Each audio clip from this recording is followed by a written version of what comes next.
नमस्कार, मैं अभिषेक दुबे। महाराष्ट्र टीवी 24 की देश की खबरों में आप सभी का स्वागत है। आइए देखते हैं देश की 10 बड़ी खबरें। महाराष्ट्र विधानसभा चुनाव के लिए कांग्रेस ने उम्मीदवारों की पहली लिस्ट जारी कर दी है। इस लिस्ट में पृथ्वीराज चौहान और विजय वडेट्टीवार जैसे सीनियर नेताओं के नाम शामिल है। पृथ्वीराज चौहान को कराड़ दक्षिण तो वहीं नेता प्रतिपक्ष विजय वडेट्टीवार को ब्रह्मपुरी से टिकट दिया गया है। साकोली से महाराष्ट्र कांग्रेस के अध्यक्ष नाना पटोले उम्मीदवार बनाए गए हैं।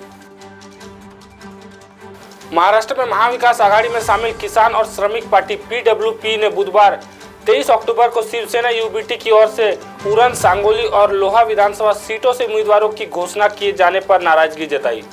यशवंत प्रभाकर पाटिल के नेतृत्व वाली पीडब्ल्यूपी ने इन 3 निर्वाचन क्षेत्रों पर दावा किया था। महाराष्ट्र में विधानसभा चुनाव का रण सज रहा है। इस चुनावी जंग में कई उम्मीदवार अपनों के खिलाफ मैदान में उतरते नजर आ रहे हैं। महाराष्ट्र की बारामती विधानसभा सीट पर बेहद ही दिलचस्प मुकाबला होने वाला है। इस सीट पर राज्य के उप मुख्यमंत्री और एनसीपी प्रमुख अजित पवार खुद मैदान में उतरे हैं, तो दूसरी तरफ Sharad Pawar party NCP SP ने इस जगह से योगेंद्र पवार को टिकट दिया है। महाराष्ट्र में विधानसभा चुनाव को लेकर सभी पार्टियां रणनीति बनाने में जुटी है, तो दूसरी तरफ जैसे जैसे सीटों को लेकर नाम फाइनल किए जा रहे हैं, कुछ नेताओं के बीच अपनी पार्टी से नाराजगी भी बढ़ती जा रही है।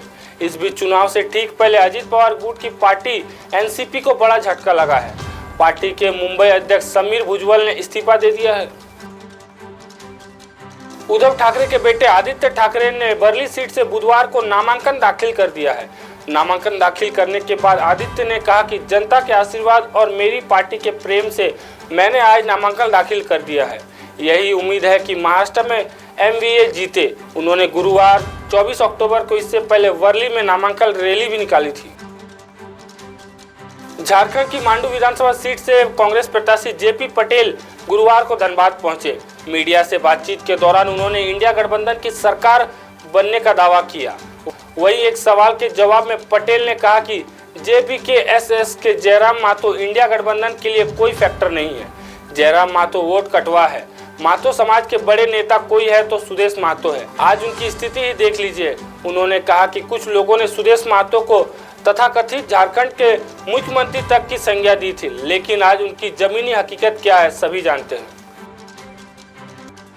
झारखंड के मुख्यमंत्री हेमंत सोरेन की पत्नी और जेएमएम विधायक कल्पना सोरेन गांडे विधानसभा सीट से चुनाव लड़ रही है। कल्पना ने कल 24 अक्टूबर गांडे से अपना नामांकन दाखिल कर दिया है। कल्पना का मुकाबला यहां बीजेपी की मुनिया देवी से है। कल्पना सोरेन इसी साल उपचुनाव में गांडे से निर्वाचित हुई है। एक बार फिर चुनाव में अपनी किस्मत आजमा रही है। नामांकन दाखिल करने के बाद कल्पना ने एक्स पर इसकी जानकारी भी दी है। उन्होंने अपने पोस्ट में लिखा, गांडे विधानसभा के अपने लोगों की सेवा करने के लिए आगामी विधानसभा चुनाव में झामुमो उम्मीदवार के रूप में मैंने आज नामांकन पत्र दाखिल कर दिया है। झारखंड के सीएम हेमंत सोरेन ने बरहेट विधानसभा सीट से कल 24 अक्टूबर अपना नामांकन दाखिल कर दिया है। झारखंड में आज नामांकन दाखिल करने की आखिरी तारीख है। जेएमएम के कई प्रत्याशियों ने कल नामांकन दाखिल किया है, जिसमें हेमंत सोरेन की पत्नी कल्पना सोरेन भी शामिल है। उन्होंने गांडे से नामांकन दाखिल किया है। नामांकन दाखिल करने से एक दिन पहले हेमंत सोरेन और कल्पना सोरेन ने 24 अक्टूबर को शिबू सोरेन का आशीर्वाद लिया और परिवार के अन्य सदस्यों से भी मुलाकात की थी। 49 वर्षीय हेमंत सोरेन झारखंड में 3 बार सीएम पद की शपथ ले चुके हैं और 2014 से बरहेट से विधायक हैं। झारखंड में विधानसभा चुनाव के मद्देनजर कांग्रेस ने गुरुवार 24 अक्टूबर को अपने उम्मीदवारों की दूसरी लिस्ट जारी कर दी है।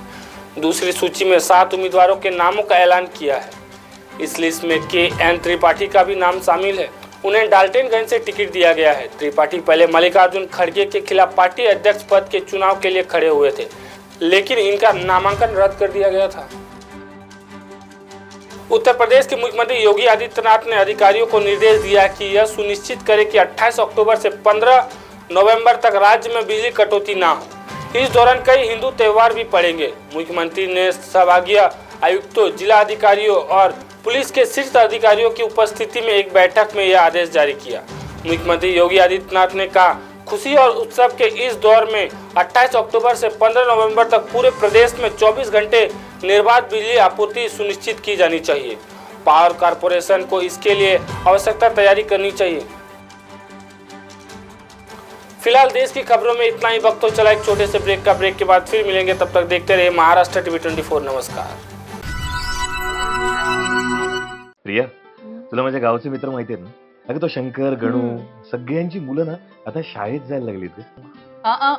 त्या नीमा काकू आहेत ना, त्यांचा राजू हा तुझा प्लॅन सक्सेसफुल होऊ देईल असं मला नाही वाटत. एक मिनिट, म्हणजे तू राजूच्या मुलीबद्दल बोलतोस हो हो, का? तिच्याच बद्दल बोलतो. त्याचं असं म्हणणं आहे की मी घरचं बघू का मुलीच्या शिक्षणाचं बघू. अगं वेडा आहे का तू?